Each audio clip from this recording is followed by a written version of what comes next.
pengalaman pribadi sang pengirim cerita. Dimohon untuk menghargai cerita tanpa menyudutkan beberapa pihak.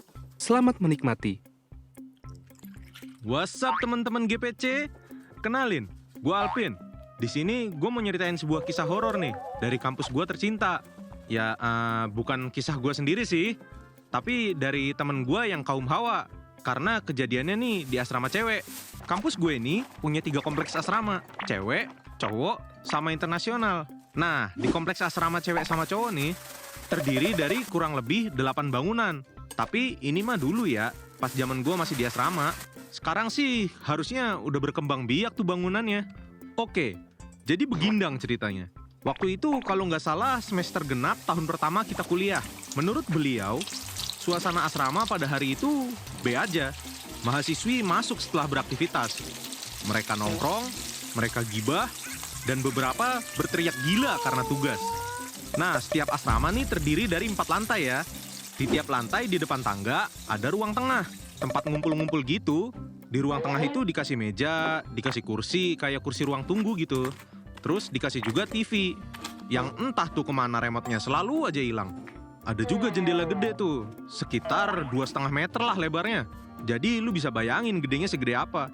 Menurut temen gue ini, malam itu para wanita lagi ngumpul-ngumpul, ngerompi di ruang tengah. Kurang tahu juga ngobrolnya apa, karena dia juga sebenarnya lagi ngerjain tugas di kamar bareng temennya. Saat dia lagi khusyuk ngerjain tugas, tiba-tiba kedengeran tuh rame-rame. Risih lah dia, susah-susah fokus buat ngerjain tugas, buyar gara-gara berisik. Tapi ya namanya hidup di asrama, emang suka ada aja gitu yang tahu-tahu merusuh.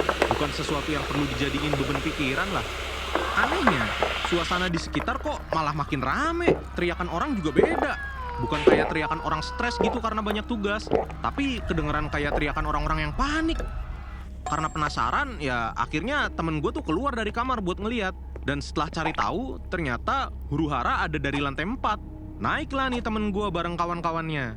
Di sana mereka ngeliat beberapa mahasiswi penghuni lantai 4 pada heboh banget, meraung-raung gak jelas, ngerangkak sana sini, atau lari-lari muter-muter bolak-balik kayak binatang liar. Ada juga beberapa mahasiswi yang udah dibekuk sama mahasiswi lain tuh. Salah satu dari mahasiswi yang nahan spontan teriak ke arah temen gue, Mbak, panggilin penjaga mbak, ini orang-orang kesurupan. Cedir! Langsung panik dah tuh orang-orang, pada teriak. Beberapa orang termasuk temen gue langsung turun ke bawah buat manggil satpam. Di bawah, mereka langsung nemuin satpam penjaga asrama tuh. Dan langsung laporan ke beliau apa yang sedang terjadi di lantai 4. Untungnya, si satpam ini juga sedang ngerasa nggak beres. Karena ya di lantai 4 berisik banget. Jadi dia udah ready dan manggil kawan-kawannya. Naiklah si satpam ini bareng kawan-kawannya. Mahasiswi lain diminta nggak naik ke lantai 4 supaya nggak kacau. Temen gue dan mahasiswi lain akhirnya nurut dan stay di lantai masing-masing. Walaupun kebanyakan tetap aja stay di ruang tengah buat nguping. FYI, temen gue nih penghuni lantai 2. Jadi dia sama temennya duduk-duduk aja tuh di ruang lantai 2. Suasana agak tegang sih. Ya tapi semuanya pasang kuping dengan tajam buat dengerin keramaian di atas. Temen gue yang penasaran akhirnya nanya ke salah satu mahasiswi lantai 4 yang gak berani balik, jadi dia ikutan duduk di lantai 2. Itu kenapa tadi awalnya? Kok bisa pada kerasukan? Dijawablah sama dia, gak tahu juga sih, aku dari awal di kamar, jadi gak tahu detailnya. Yang aku tahu tuh semua yang ada di ruang tengah tahu-tahu kerasukan. Merinding dah tuh semuanya. Anjay, biasanya kalau kesurupan kan seorang-seorang ya. Lah, ini setannya nggak by one. Langsung nyerang banyak. Ngeri juga, bos.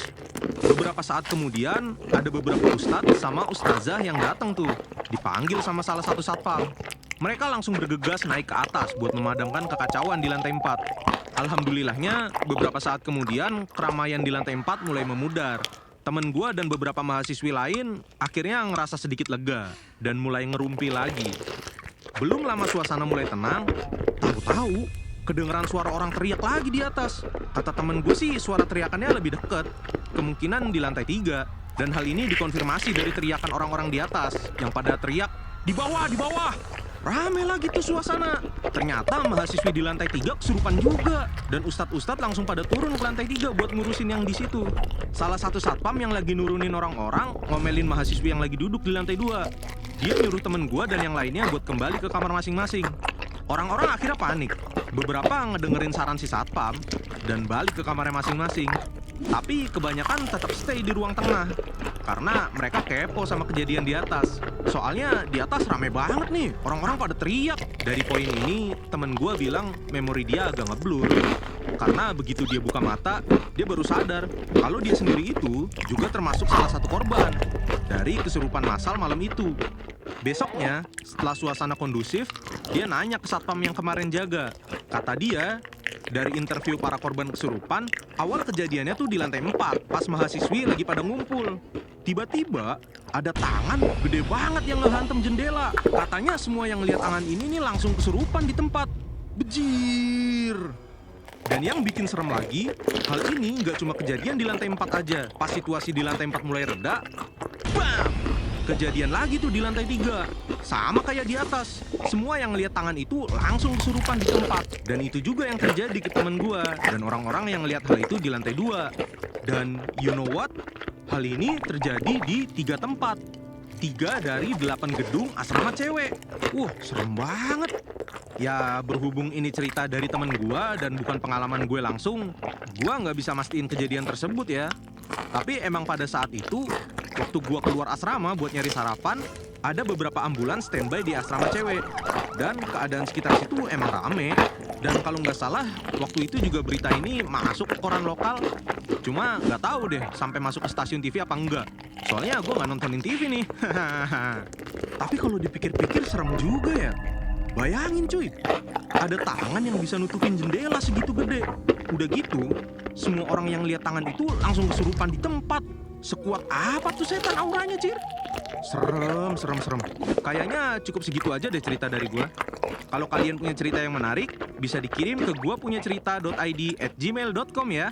Jangan lupa klik like dan subrek channel Gua Punya Cerita. Bye-bye!